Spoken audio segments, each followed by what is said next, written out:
In this video, I will guide you on how to fix Spotify not working on Android.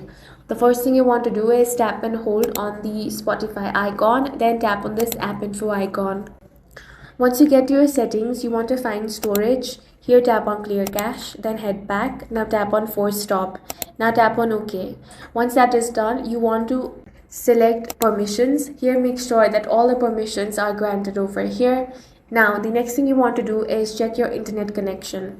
Make sure that you're connected to a stable internet. You can switch between Wi-Fi and mobile data and check. Next you want to turn on the flight mode. Now wait for a few seconds, then turn off flight mode or airplane mode. Now go ahead and check if the issue is fixed.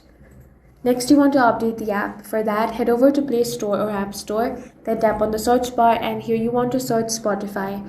Now if you find an update option, tap on that and update the app to the latest version.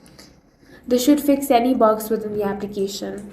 If your issue is still not fixed, then you want to uninstall the app. For that, go ahead and tap and hold on it. Then tap on the uninstall option. After you have uninstalled it, you want to reinstall it again from Play Store or App Store. After that, log into your account and this issue should be fixed. That's all for this video. If you found it useful, make sure to hit the like button and subscribe for more videos like this.